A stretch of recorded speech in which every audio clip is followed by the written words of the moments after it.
వర్తింపజేయడానికి ఏదో ఒక ఉపాయం కనిపెట్టాలి.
వచ్చారు మా అమ్మ, నా కోసం తిరిగి వచ్చారు.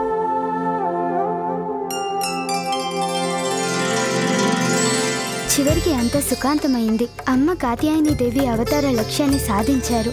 తండ్రి గారు కూడా ఇక్కడే ఉన్నారు. మన కుటుంబం మళ్ళీ కలుస్తుంది. అందరం కలిసి ఉంటాము.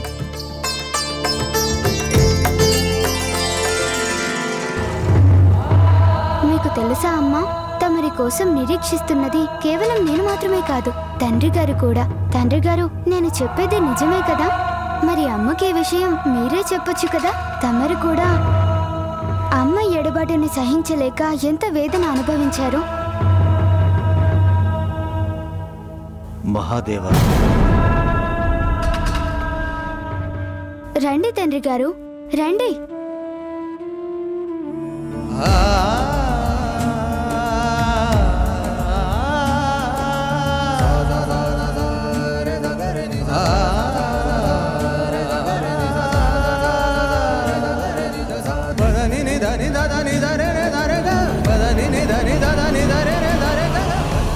ఉమా,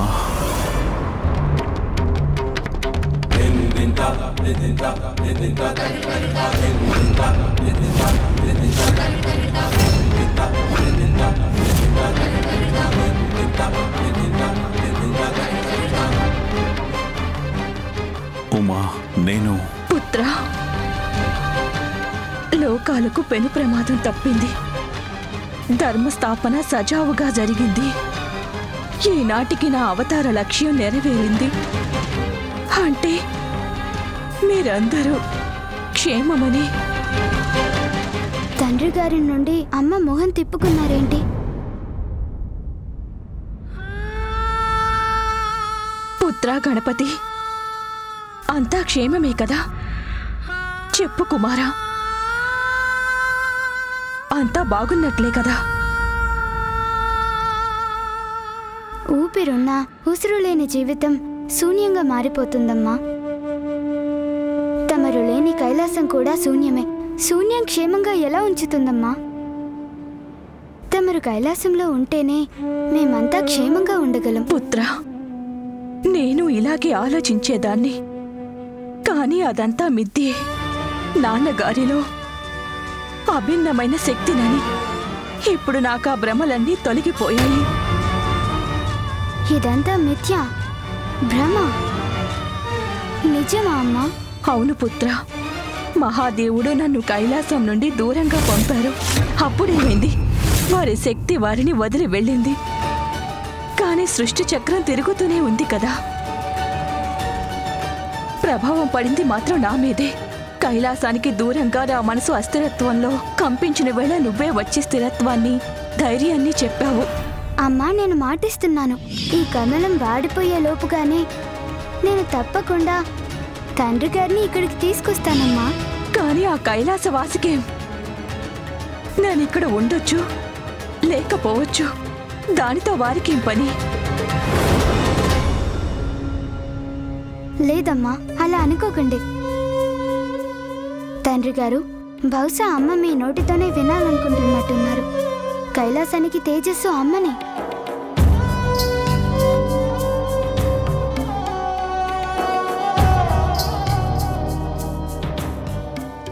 ఉమా, నాకు బాగా తెలుసును, నీవు నాపై ఆగ్రహంతో ఉన్నావు. ఆగ్రహం? అది నాకా? తమరిపై నాకంత అధికారం ఎక్కడుంది స్వామి? నేను కేవలం నా తప్పుకు శిక్ష అనుభవించడానికే పనికొస్తాను. ఉమా, కోపంతో ఉన్నప్పుడు మనసులోకి ఇలాంటి ఆలోచనలే వస్తాయి. నీకు తెలిసి ఒక పెద్ద తప్పు చేశావు. ఆ తప్పు యొక్క పరిణామంగా అంధకారం నింపే అంధకాసురుడు జన్మించాడు. మహాశక్తివి నీవు, జగన్మాతవు నీవు.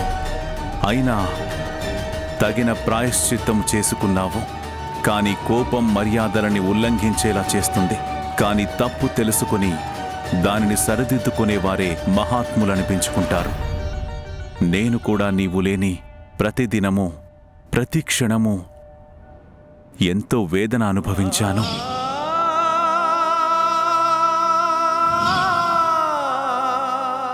ఇక మనము అన్నీ మరచిపోయి భవిష్యత్తు వైపుగా ప్రయాణం చేయాలి. అవునమ్మా, అదే లోకానికి మీరిచ్చే సందేశం. కావచ్చు మహాదేవా, కానీ నా మనసుని ఒక ప్రశ్న తొలిచేస్తోంది.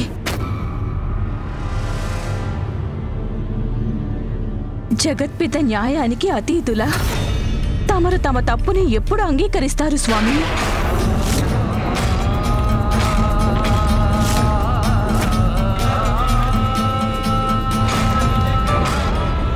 అదేంటమ్మా అంత మాట అన్నారు? తండ్రి గారు తప్పు చేయడం ఏంటి?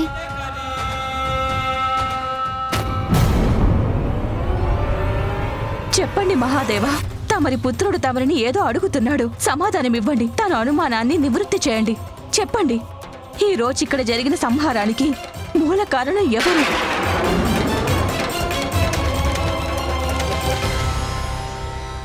మహిషాసురుడు. ఆ మహిషాసురుడు తమరిచ్చిన వరం ఫలితంగా జన్మించాడు. నీకు పుట్టబోయేవాడు అత్యంత శక్తివంతుడవుతాడు. ఆ పుత్రుడు ప్రయత్నం చేస్తే అమృత సమానమైన వరాన్ని పొందగలుగుతాడు. అంధకాసురుడు నా తప్పుకు ఫలితమే. మరి మహిషాసురుడు ప్రభు? పార్వతీదేవి.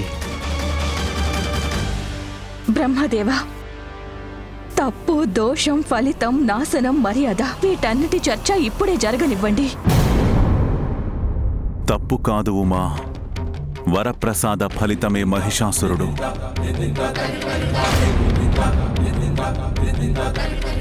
మహిషాసురుడి తండ్రి రంభుడి ఉద్దేశం తమరికి తెలుసు. అయినా ఆ వరం పొందే అవకాశం ఎలా వచ్చింది? అంధకాసురుడు భవిష్యత్తును అంధకారమయం చేయవచ్చును. కానీ మహిషాసురుడు చేసిన అల్లకల్లోలానికి బాధ్యత ఎవరు తీసుకుంటారు? ఒకవేళ అతనిని ఇక్కడ నేను అంతం చేసి ఉండకపోతే తను సర్వనాశనానికి మూల కారణమయ్యేవాడు స్వామి.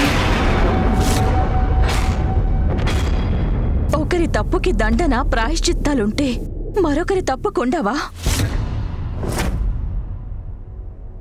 ఇప్పుడు తమరు కైలాసాన్ని వదిలి వెళ్ళిపోతారా మహాదేవా?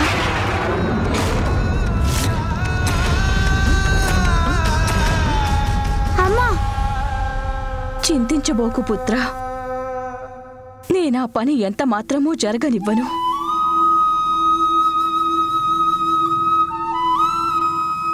స్వామి, తమరు కైలాసాన్ని వదిలి వెళ్ళటం గాని తమరి తప్పుకు ప్రాయశ్చిత్తం చేసుకోవాల్సిన అవసరం గానీ లేదు. ఎందుకంటే నేను మన కైలాసానికి దూరం కావడం ద్వారా తమరి తప్పుకి ప్రాయశ్చిత్తం చేస్తాను. ఉమా, ఉమా,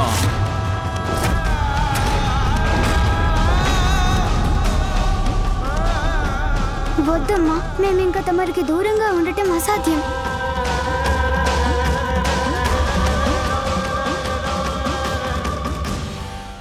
పుత్ర.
దర్శన భాగ్యం ప్రసాదించండి.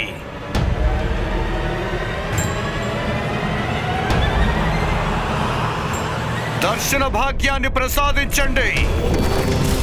ఈ భక్తుని కటాక్షించండి మహాదేవా. తమ దర్శన భాగ్యం ప్రసాదించండి మహాదేవా. దర్శనమివ్వండి. తండ్రి గారు, ఏదో విధంగా అమ్మని రప్పించండి, అమ్మని రప్పించండి. మీ అమ్మగారు నిర్ణయం తీసుకున్నారు పుత్ర. నేను కూడా నా కర్తవ్య నిర్వహణకై నా స్వస్థానానికి వెళ్ళాలి. తండ్రి గారు,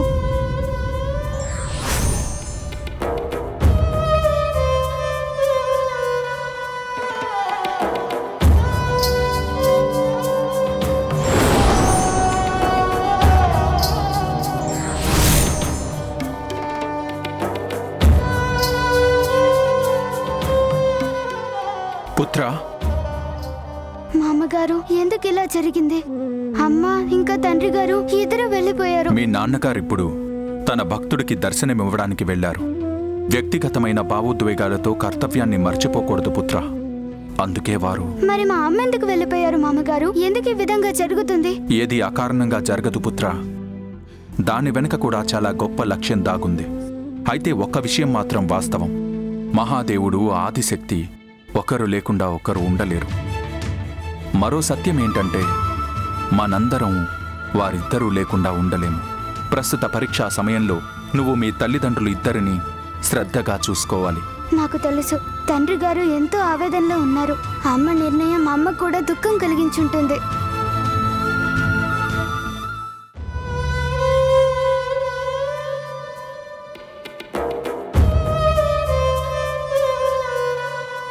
జగత్పిత న్యాయానికి అతీతులా తమరు తమ తప్పుని ఎప్పుడు అంగీకరిస్తారు స్వామి?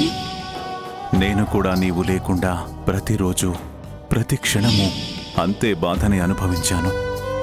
అంధకాసురుడు భవిష్యత్తును అంధకారమయం చేయవచ్చును, కానీ మహిషాసురుడు చేసిన అల్లకల్లోలానికి బాధ్యత ఎవరు తీసుకుంటారు? ఇప్పుడు తమరు కైలాసాన్ని వదిలి వెళ్ళిపోతారా మహాదేవా? ఎంత పని చేశాను నేను. నదీ ప్రవాహం గట్లను ఒరుసుకుంటూ వాటిపై పెరిగిన చెట్లకు ప్రాణులకు హాని కలిగిస్తుంది. నేను మీరు గణపతి లేకుండా ఎలా గడపగలను స్వామి? స్వామి, స్వామి! దర్శన భాగ్యాన్ని ప్రసాదించండి. కటాక్షించండి మహాదేవా. తమ దర్శన భాగ్యం ప్రసాదించండి.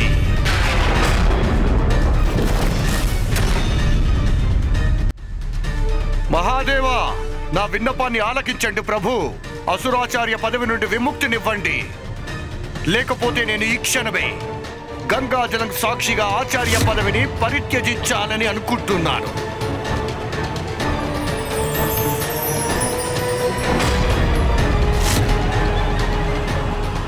శుక్రాచార్య,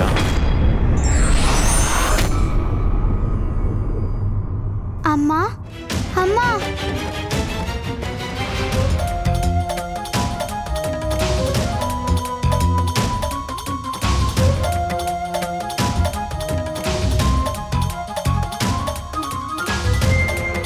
అమ్మా అమ్మా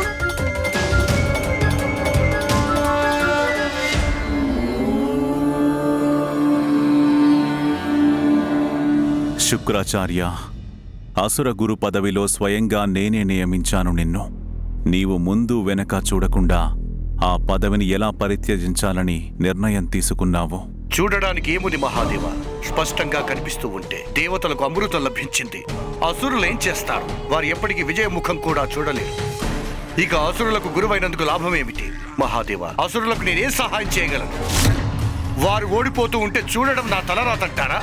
కానీ ఎంత కఠిన పరిస్థితి ఎదురైనా పదవిని వదులుకోవడం అనేది పిరికితనమవుతుంది పుత్ర. కావచ్చును ప్రభు, కానీ పదవిలో ఉంటూ కూడా ఏ బాధ్యత నిర్వర్తించలేకపోవటం పిరికితనం కంటే నీచమైనది కదా. అందువల్ల అసురులకు న్యాయం చేస్తూ వారికి కూడా అమృతం ప్రసాదించండి, లేకపోతే నాకు ఈ పదవి నుండి విముక్తి అయినా ప్రసాదించండి. శుక్రాచార్య, నేను నీకు అమృతాన్ని మాత్రం ఇవ్వలేను. కానివ్వండి ప్రభు. కానీ ఎవరికి అన్యాయం కూడా జరగనివ్వలేను. మహాదేవ, అసురులకు దేవతలకు మధ్య న్యాయాల తారతమ్యం ఎలా తొలగించడం? అమృతాన్ని ప్రసాదించండి. అసురులకు అమృతాన్ని ఇవ్వలేను, కాని దేవతలతో యుద్ధం చేయడానికి గాను అమృతతుల్యమైన మృత సంజీవిని విద్యను ప్రసాదించగలను.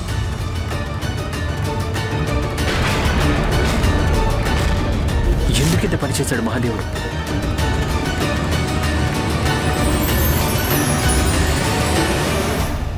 ఈ విద్యను ఉపయోగించి నీవు మరణించిన అసురులను బ్రతికించగలవు. ధన్యోస్మి మహాప్రభు. తమరి సమన్యాయం వల్ల సమస్త దైత్య అసుర రాక్షసులంతా కృతార్థులైనారు ప్రభు.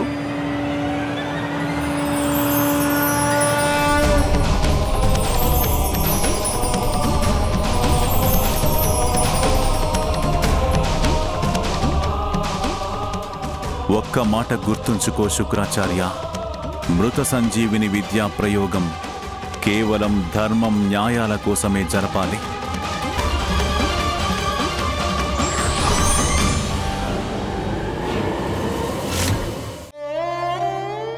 తమరు తండ్రి గారు పరస్పరం పూరకాలు కదమ్మా. సగం అక్కడ సగం ఇక్కడ అసంపూర్ణంగా ఎలా ఉండగలరు చెప్పండి. పదండమ్మా, మన కైలాసానికి వెళ్ళిపోదాం. పుత్ర, ఖడ్గ ప్రయోగాన్ని సహించవచ్చునేమో గాని మన వారి కటువైన మాటల పదునికి ఖడ్గం కంటే బలమైన గాయాలవుతాయి నాయనా. నేను మీ తండ్రి గారిపై ప్రయోగించిన మాటల ప్రభావం నాన్నగారికి ఎన్ని గాయాలు చేసిందనే భావన బాధిస్తోంది. ఇప్పుడు ఏం చేసినా అది నేనే చెయ్యాల్సి ఉంటుంది. కనుక నువ్వు వెళ్ళు పుత్ర. మీ నాన్నగారికి నీ అవసరం ఎంతో ఉంటుంది. వెళ్ళు గణపతి. అమ్మా, ఎక్కడికి వెళ్ళకండి. అమ్మా, నా మాట వినండి. అమ్మ, వెళ్ళకండి అమ్మా. ఆగండి అమ్మా, అక్కడే ఆగండి అమ్మా, ఆగండి. దేవతలను ఓడించటానికి ఇదే తగిన సమయం. అక్కడ మహాదేవుడు తన శక్తిని కోల్పోయాడు. ఇప్పుడు మా దగ్గర మృత సంజీవని విద్య కూడా ఉంది. ఇప్పుడు సమర్థుడు అంటే ప్రచండ శక్తి సామర్థ్యాలున్న అసురుడే సాధించగలడు నా మనోరథాన్ని. ఆ బలవంతుడైన అసుర యోధుడు ఎవరు? అంధకాసురుడు. ఆ అసురుడు ఒంటి చేత్తో దేవతలని ఓడించగలవాడై ఉండాలి.